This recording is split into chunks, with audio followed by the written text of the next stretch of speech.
Good morning दोस्त। सृजन classes bye Ranjan sir में आप लोग का हार्दिक स्वागत है। तो आइए, हम आपको कल प्रोबेबिलिटी में सेकंड चैप्टर का थ्योरी बताए थे। तो पहले हम उस चैप्टर का पहले ऑब्जेक्टिव बनाएंगे। आइए पहला ऑब्जेक्टिव देखें कि यदि पासों का एक जोड़ा उछाला जाता है। देखो, यदि पासों का एक जोड़ा उछाला जाता है, एक जोड़ा के मतलब दो पासा, यदि पासों का एक जोड़ा उछाला जाता है तो प्रत्येक पासे पर समअभाज्य संख्या प्राप्त करने की प्रायिकता निम्नलिखित में से क्या होगा। थ्योरी याद किया जाए, हम आपको बताए हैं कि पासा पर समअभाज्य संख्या कौन होता है? दो होता है। लिखाएं, पासा पर समअभाज्य संख्या कितना होता है? दो होता है। तो पासा को उछालने से समअभाज्य माने दो अंक आने की प्रायिकता 1/6, यानी दो कहने से एक घटना का बोध हुआ और नंबर ऑफ एस कितना होता है? 6। तो बताओ मेरे भाई, पासे को उछालने से समअभाज्य संख्या आने की प्रायिकता 1/6 है। तो अब आइए क्या कहता है, एक जोड़ा पासा को उछालने से प्रत्येक पासे पर, माने पहला पासा पर भी समअभाज्य अंक आया और दूसरा पासा पर भी समअभाज्य अंक आया, तो समअभाज्य अंक आने की प्रायिकता 1/6। आइए इसको बनाते हैं दोस्त।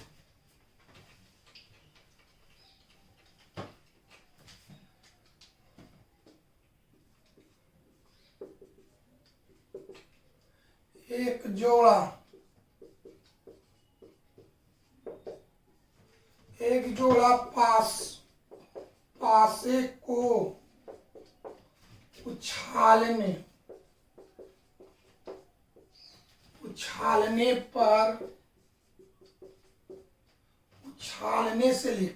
उछालने से प्रत्येक पर, एक जोड़ा पासे को उछालने से प्रत्येक पर समअभाज्य अंक आने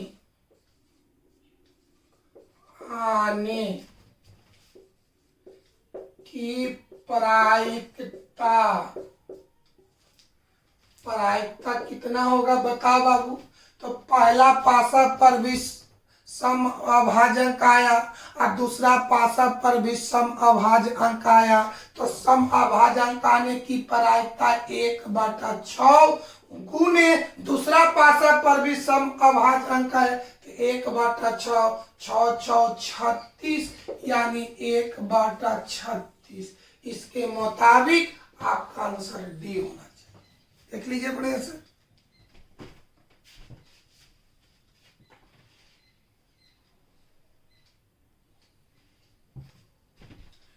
कंसेप्ट देखे बाबू, कंसेप्ट अगर लिखा है probability of A intersection B, intersection, तो इसको ऐसे भी लिख सकते हैं प्रोबेबिलिटी ऑफ ए बी, ऐसे। यानी जिस तरह से मैथ में गुना साइलेंट रहता है, उसी तरह से घटनाओं में इंटरसेक्शन चिन्ह साइलेंट रहता है। अगर दो घटना के बीच, पहला घटना ए है, दूसरा घटना बी है, अगर दो घटनाओं के बीच कोई चिन्ह नहीं है तो उसको इंटरसेक्शन माना जाता है। आइए, probability of A dash intersection B dash, तो इसको साइलेंट करेंगे तो लिखेंगे probability of A dash B dash, ऐसे। Probability of A dash intersection B इस साइलेंट होगा, तो probability of A dash B. चलिए, probability of C intersection D, तो क्या आ गया? Probability of C B. कोई दिक्कत? यानी इंटरसेक्शन चिन्ह, अगर दो घटना के बीच में कोई चिन्ह नहीं हो तो उसे इंटरसेक्शन माना जाता है। तो आइए इसी पर हम आपको ऑब्जेक्टिव बनाते हैं दोस्त।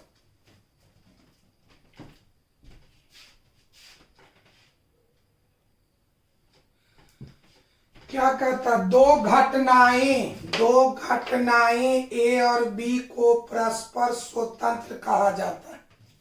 कहता कि ए और बी को परस्पर स्वतंत्र कहा जाता है। कब? जब ए और बी परस्पर अपवर्जी हो, या probability of A dash B dash इतना हो, या प्रोबेबिलिटी ऑफ ए बराबर प्रोबेबिलिटी ऑफ बी हो, या इतना बराबर 1 हो। यानी ए और बी को स्वतंत्र घटना कब कहेंगे कि चारों में कौन सी ऑप्शन रहेगा जब हम ए और बी को स्वतंत्र घटना कहेंगे। तो आइए हम आपको समझाते हैं बउआ। रफ देखिए, हल करते हैं। चूंकि ए और बी कैसा घटना, बोलो, स्वतंत्र घटना है। तो याद करो, कल हम थ्योरी बताए थे कि जब ए और बी स्वतंत्र घटना है तो ए डैश और बी डैश भी स्वतंत्र घटना होगा, ए डैश और बी भी स्वतंत्र घटना होगा, ए और बी डैश भी स्वतंत्र घटना होगा। तो बताओ बाबू, जब ए और बी स्वतंत्र घटना है तो बाकी इसका 3 रूप भी स्वतंत्र घटना होगा। तो आवश्यकता अनुसार 3 में से कोई भी लिख सकते हैं। तो थ्योरी बताओ कि जब ए और बी स्वतंत्र घटना है तो ए डैश और बी डैश भी स्वतंत्र घटना होगा। इसलिए ए डैश बी डैश भी क्या होगा, स्वतंत्र घटना होगा। अब बताओ कि जब दिया गया स्वतंत्र घटना हो तब उसके इंटरसेक्शन की प्रोबेबिलिटी अलग अलग प्रोबेबिलिटी के बराबर होता है। तब बता बाबू, ए डैश बी डैश स्वतंत्र घटना है, इसलिए दोनों का इंटरसेक्शन की probability A dash intersection B dash बराबर पहला का प्रोबेबिलिटी इनटू दूसरा की प्रोबेबिलिटी। अब आगे बढ़ते हैं दोस्त। अब बताओ बाबू, अगर दो घटना के बीच में इंटरसेक्शन है तो साइलेंट भी हो सकता है। Probability of A dash B dash, चलिए बाबू इतना की जगह क्या लिखेंगे, 1 minus probability of A dash है तो एक में बिना डैश वाला घटा इनटू इतना बराबर 1 माइनस प्रोबेबिलिटी ऑफ बी। अब आइए, यानी कहने का मतलब क्या हो गया कि ए और बी को स्वतंत्र घटना तभी कहेंगे जब इतना का मान इतना के बराबर होगा। इसके मुताबिक इस चारों में आंसर आपको बी होगा। कोई दिक्कत? देखिए बाबू,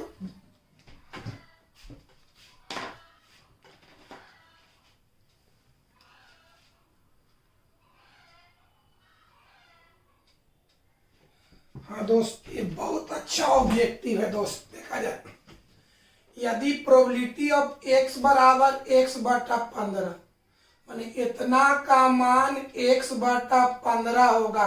कब? जब x का मान 1 हो, 2 हो, 3 हो, 4 हो, 5 हो। जब x बराबर 1, 2, 3, मतलब कि x की जगह चाहे 1 हो या 2 हो या 3 हो या 4 हो या 5 हो, ये पांचों रीजन में प्रोबेबिलिटी ऑफ x बराबर x बटा 15 लिखेंगे। अगर ये पांचों के अलावा माने आंध्र रहे, ये पांचों छोड़कर कोई दूसरा रहे, तब प्रोबेबिलिटी ऑफ x बराबर 0 रहेगा। बढ़िया समझो, जब x का माने x के स्थान पर, इसके स्थान पर 1 रहे, 2 रहे, 3 रहे, 4 रहे, 5 रहे, तब इतना का मान x बटा 15 रहेगा। आई पांचों के अलावा अगर अन्य रहे, माने कोई दूसरा रहे, तो प्रोबेबिलिटी ऑफ x बराबर 0 रहेगा। तब कहता प्रोबेबिलिटी ऑफ x बराबर 1 या 2 का मान होगा। अब चलिए बढ़िया से समझिए, पहले बढ़िया से यहाँ पर कौन घटना, x घटना है, समझिएगा बढ़िया से। चलिए, x कहने से घटनाएं का बोध हो रहा है, यहाँ पर x कहने से घटनाएं का बोध हो रहा है। तो पहला घटना का मेंबर कौन होगा, 1, दूसरा घटना का मेंबर 2, तीसरा घटना का मेंबर 3, चौथा घटना का मेंबर 4, पांचवा घटना का मेंबर, बताओ x कहने से कोची का बोध हो रहा है, घटनाएं का बोध हो रहा है। तो आइए बाबू, पहला घटना का मेंबर 1 है, दूसरा घटना का मेंबर 2 है, तीसरा घटना का मेंबर 3 है। बताओ बड़े से, एक्स कहने से कोची का बोध हो रहा है? घटनाएं का। तो बता पहला घटना, पहला घटना का मेंबर कितना हो गया? एक। फिर बताइए दूसरा घटना का मेंबर कितना हुआ? 2 हुआ। इसी तरह से तीसरा घटना का मेंबर 3 हुआ। चलिए बढ़िया से समझो, बढ़िया से तब एक्स कहने से कोची का बोध हो रहा है? घटनाएं का बोध हो रहा है। तो पहला घटना का मेंबर 1 हुआ, दूसरा घटना का मेंबर 2 हुआ, तीसरा घटना का मेंबर 3 हुआ। तो बताइए इसी 2 पर कंपैरिजन करते हैं। बताओ इसमें मेंबर कितना? 1 है, इसमें मेंबर 2 है। तो बताओ क्या ऐसा कोई मेंबर है कि जो दोनों घटना में उभयनिष्ठ है? यहाँ 1 है, यहाँ 2 है, यानी यहाँ पर ऐसा कोई मेंबर नहीं है कि जो सभी घटना में उपस्थित है। तो आपको याद होना चाहिए कि यदि दिए गए घटना में एक भी मेंबर उपस्थित नहीं हो तो उसे अपवर्जी घटना कहते हैं। फिर समझा जाए, एक्स कहने से कोची का बोध हुआ? घटनाएं का। तो पहला घटना का मेंबर 1 हुआ, दूसरा घटना का मेंबर 2 हुआ, तीसरा घटना का मेंबर 3 हुआ। इसी तरह से 4, 5 होगा। तो बता यहाँ मेंबर 1 है, यहाँ मेंबर 2 है, मतलब एकरा में 1 है, एकरा में 2 है, यानी ऐसा कोई घटना नहीं है जो एकरा में उभयनिष्ठ होगा। तो यदि दिए गए घटना में कोई भी मेंबर उभयनिष्ठ नहीं हो तब उसे अपवर्जी घटना कहते हैं। यानी यहाँ पर एक्स कहने से अपवर्जी घटना का बोध होता है। यहाँ पर एक्स कहने से अपवर्जी घटना का बोध होता है। तो याद करो, यदि दिए गए घटना अपवर्जी हो तब उन घटनाओं के यूनियन की प्रोबेबिलिटी बराबर पहला की प्रोबेबिलिटी जोड़ दूसरा की प्रोबेबिलिटी। कोई दिक्कत है? आइए बाबू हम बनाते इसको।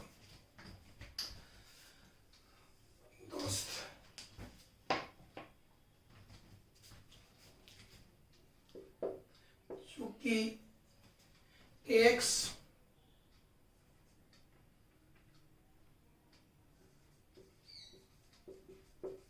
अपवर्जी घटना को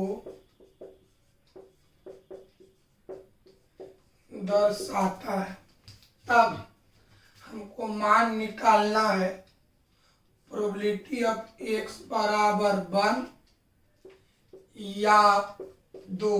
इसी को आप ऐसे भी लिख सकते हैं बाबू, या प्रोबेबिलिटी ऑफ 1। चलिए इसी को आप लिख सकते हैं, इतना ही का ना मान निकालना है दोस्त।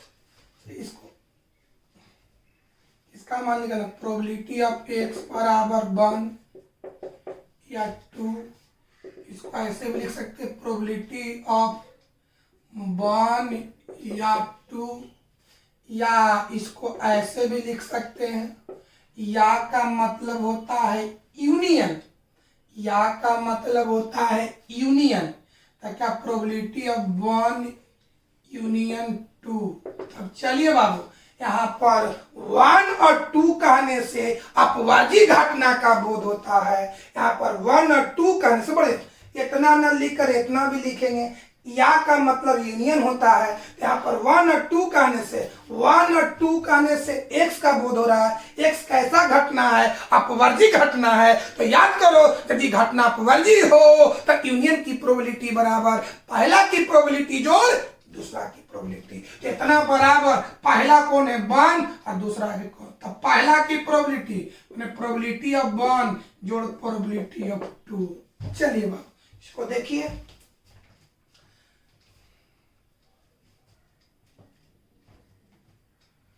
देखिए बाबू हुआ। अब आइए बताओ विद्यार्थी जी, यहाँ पर x के जगह 1 है, यहाँ पर x के जगह 2 है। बढ़िया से देखो जो बड़ा बाबू, प्रोबेबिलिटी ऑफ x, यहाँ पर x के जगह 1 है, यहाँ पर x के जगह 2 है। कोई दिक्कत है बाबू? तो यदि x के जगह 1 हो या 2 हो तो प्रोबेबिलिटी ऑफ x बराबर x बटा 15 लिखेंगे, है ना। इसको बढ़िया से समझिए। तो मिटाते हैं दोस्त, देखिए क्या लाए बुआ, इधर से आइए, हम लोग लाए probability of one union two बराबर probability of one probability of two. समझा जाए, यहाँ पर x के जगह 1 है, यहाँ पर x के जगह 2 है।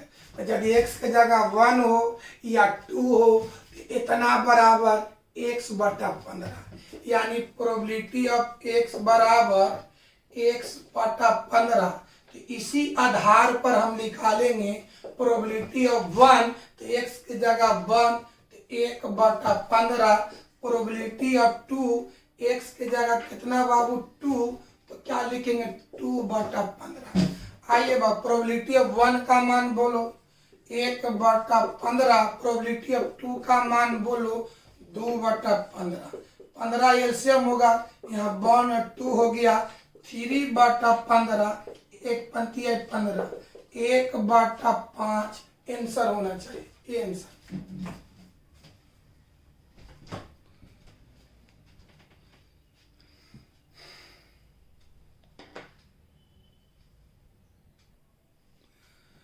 हाँ दोस्त, ये क्वेश्चन 2009 में पूछा है। चलिए इस क्वेश्चन को थोड़ा सा घुमाइए। ऑब्जेक्टिव हम आपको बताए हैं, 2 पासों को फेंकने में अंक 2, यही मेन समझना है। 2 पासों को फेंकने में अंक 2 के आने की प्रायिकता क्या है? अंक 2 का मतलब हो गया द्विक अंक, द्विक अंक। अंक 2 का मतलब हुआ द्विक अंक, माने 2 पासा को फेंकने से द्विक अंक, दो पासा को फेंकने से द्विक अंक यानी अंक 2। अंक 2 का मतलब हुआ अंक 2, माने दोनों पासा पर अंक एक ही हो। अंक 2 का मतलब कि दोनों पासा पर एक ही हो, चाहे तो 1 1 हो या 2 2 हो या 3 3 हो या 4 4 हो या 5 5 हो या 6 हो। अंक 2 कारण कि अंक 2 आया, माने एक ही अंक, दोनों एक ही अंक, दोनों पर एक ही अंक आया। यहाँ पर अंक 2 का मतलब द्विक अंक। द्विक अंक का मतलब हो गया कि एक जोड़ा पासा को फेंके तो दोनों पर एक ही अंक आया। तो एक ही अंक में कौन कौन होता है? 1 1 2 2 3 3 4 4 5 5 6 6। अंक 2 का मतलब हुआ कि दोनों पर एक ही अंक आया, है ना बाबू। तो इसका मतलब हो गया कि 2 पासों को फेंकने में अंक 2 के आने की प्रायिकता, माने एक ही अंक आने की प्रायिकता। तो बताओ मेरे भाई, एक जुड़ा पासा को फेंकेंगे तो नंबर ऑफ एस कितना होगा? 36 होगा। नंबर ऑफ एस 36 होगा। अच्छा बाबू, एक ही अंक कौन कौन होगा? 1 1 2 2 1 1 2 2 3 3 4 4 5 5 6 6। मैंने यहाँ घटना घटेगा 6 गो, नंबर ऑफ एस कितना होगा? 36। तक कैसे लिखेंगे? यहाँ पर लिखे हैं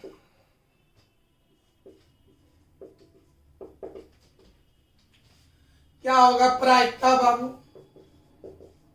प्रायिकता बराबर घटना। तो बताओ अंक 2 के आने, तो अंक 2 माने एक ही अंक। तो बता यहाँ पर घटना के तरह के घटेगा? 6 तरह का, 1 1 2 2 3 3 4 4 5 5 6 6। माने यहाँ घटना की संख्या 6 होगा।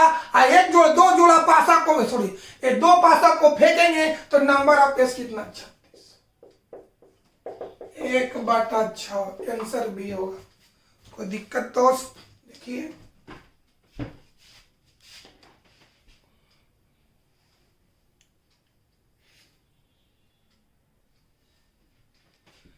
दोस्त, इस ऑब्जेक्टिव में दो इंपोर्टेंट है। तो ए और बी 2 स्वतंत्र घटना है। तो ऑप्शन में देख तो यूनियन का भी मान पूछ रहा है और इंटरसेक्शन भी है। एकरा में यूनियन भी है और इंटरसेक्शन भी है। अब देखना कि कौन सही है, वही आंसर होगा। चलिए मेरे भाई बताइए, रफ देखिए। चूंकि ए और बी स्वतंत्र घटना हो, तब इन दोनों का इंटरसेक्शन की मान होगा। जब ए और बी स्वतंत्र घटना हो तो दोनों के इंटरसेक्शन की प्रोबेबिलिटी, पहला की प्रोबेबिलिटी इनटू दूसरा की प्रोबेबिलिटी, यानी इंटरसेक्शन में इतना रहेगा तो सही होगा। अच्छा अब आइए यूनियन, तो probability of A union B बराबर क्या होगा, 1 माइनस पहला के डैश का प्रोबेबिलिटी इंटू दूसरा के डैश की प्रोबेबिलिटी।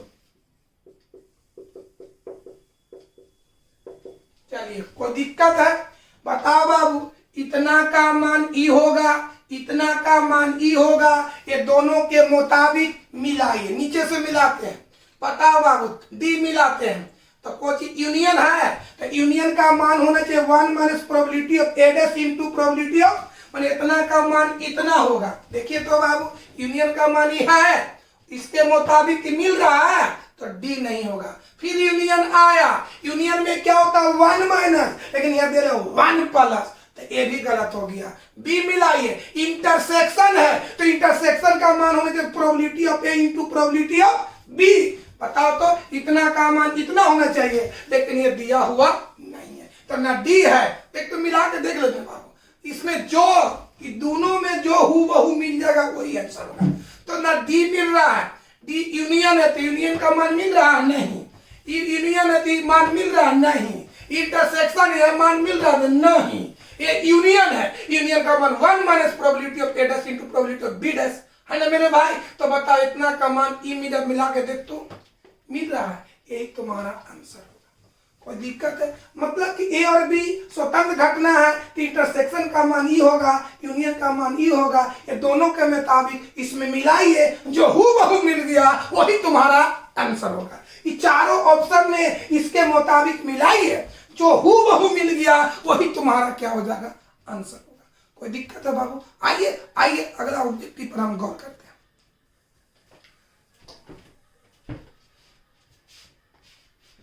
देखिए बढ़िया से, दोस्त क्या कहता है कि ए और बी दो स्वतंत्र घटना हो तो probability of A intersection B इतना का मान कौन होगा, ई होगा कि ई होगा कि ई होगा कि ई होगा। आइए हम लोग अपना रफ निकालते हैं। चूंकि ए और बी स्वतंत्र घटना है, चूंकि ए और बी स्वतंत्र घटना है ना, तब बताओ हमको इंटरसेक्शन के निकालते हैं। ए और बी स्वतंत्र घटना है तो दोनों का इंटरसेक्शन की प्रोबेबिलिटी है ना, ए और बी स्वतंत्र घटना तो इंटरसेक्शन की प्रोबेबिलिटी बराबर पहला की प्रोबेबिलिटी इंटू दूसरा की प्रोबेबिलिटी, माने इतना का मान ई होगा है ना, यानी probability of A intersection B बराबर probability of A into probability of B, यानी इतना का मान ई होगा। मिलाओ probability, probability of A intersection B बराबर कितना होना चाहिए, probability of A into probability of B, ये चारों ऑप्शन में आपको ए मिलेगा। कोई दिक्कत है, चलिए आगे और बढ़ते बाबू।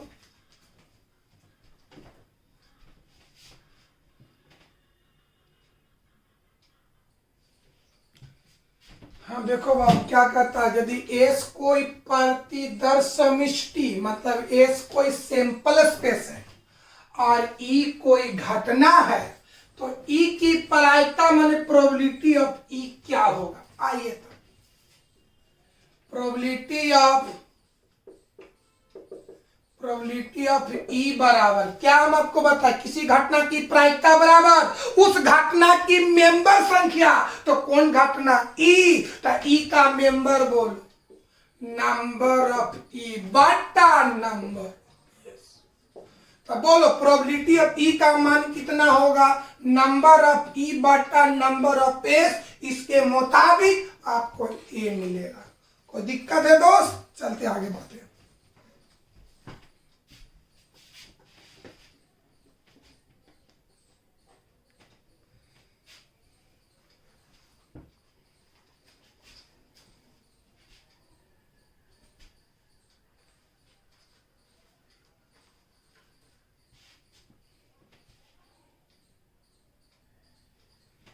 देखो बाबू क्या कहता है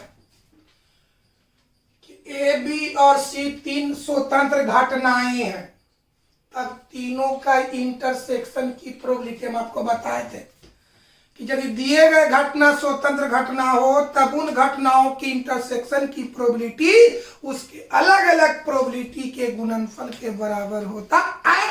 कब? जब स्वतंत्र घटना हो तब क्या होगा बाबू? क्या लिखल? ए बी और सी कौन घटना है? स्वतंत्र घटना है, तब तीनों का इंटरसेक्शन की प्रोबेबिलिटी, तब तीनों के इंटरसेक्शन की प्रोबेबिलिटी क्या होगा? पहला का प्रोबेबिलिटी इंटू दूसरा का प्रोबेबिलिटी इंटू तीसरा का प्रोबेबिलिटी। बताओ ये का मान ई होगा ना, तो इसके मुताबिक मिलो आपका डी मिलेगा। कोई दिक्कत, कोई प्रॉब्लम? देखिए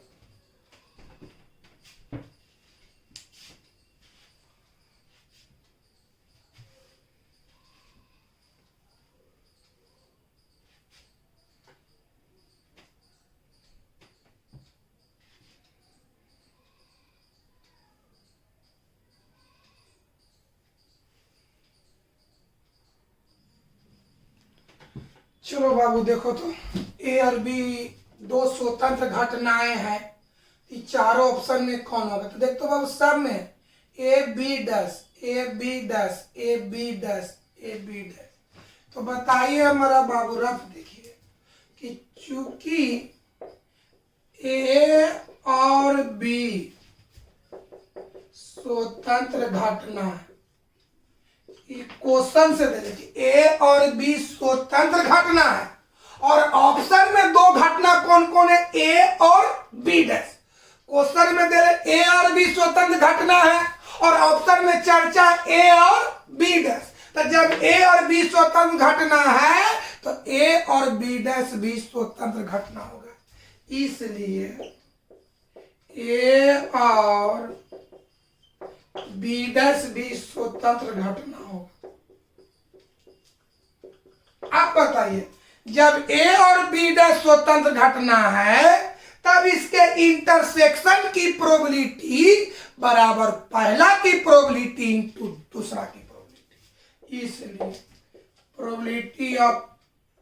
probability of A intersection B dash बराबर पहला ए है तो probability of A into probability of B dash.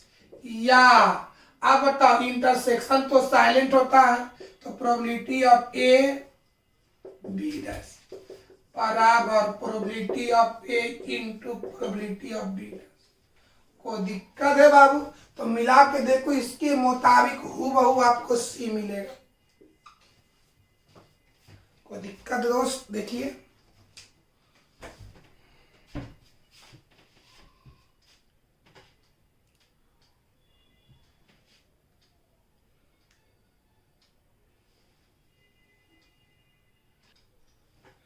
हाँ दोस्त, आज की क्लास का लास्ट ऑब्जेक्टिव देखें। ए और बी दो परस्पर अपवर्जी घटना। याद किया जाए कि यदि दिए गए घटनाएं अपवर्जी हो तो इसका इंटरसेक्शन की प्रोबेबिलिटी हमेशा 0 होगा।